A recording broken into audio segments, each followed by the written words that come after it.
जो 85% आबादी है इस देश की, ओबीसी, एससी, एसटी माइनॉरिटी, क्या उसका रिप्रेजेंटेशन पिछले 70, 72, 75 साल के रिजर्वेशन में बढ़ा है? तो वो मुझे नहीं दिखाई रहा है, क्योंकि डेटा एकदम उसका उलट है। अगर आप डेटा पर बात करेंगे तो 2020 से 2024 में जो आईएएस, आईपीएस, आईएफएस की भर्ती हुई, संसद का डेटा है फरवरी 2026 का। इसके आधार पर आईएएस है 5577, ओबीसी कितने हैं 4.39%, एससी है 2.42% और एसटी है 1.2%। टोटल 10% भी नहीं। तो अगर रिप्रेजेंटेशन 85% पॉपुलेशन का 10% है और 15% का 90% है, तो जब तक ये इक्वल नहीं हो जाता तब तक रिजर्वेशन हटाने की बात तो आप सोच नहीं सकते। उसके बाद आप कह रहे हैं कि आर्थिक आधार पर आरक्षण होना चाहिए। तो मूछ रखना और घोड़ी पर बैठने में कौन सा आर्थिक आधार है?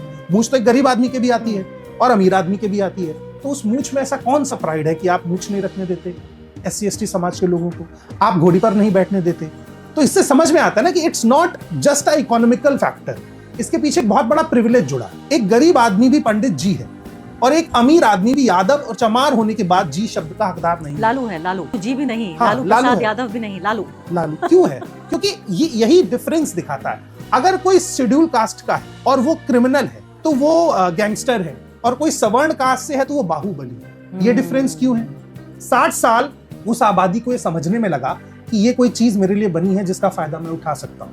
आज भी आप चलिए ना बिहार, उत्तर प्रदेश के गांव में, लोग आज भी बिना कहे कुर्सी से नीचे बैठे। वो मानसिक गुलामी जो 2000 साल की है, उसको आप 70 साल में खत्म करने की बात कर रहे हैं।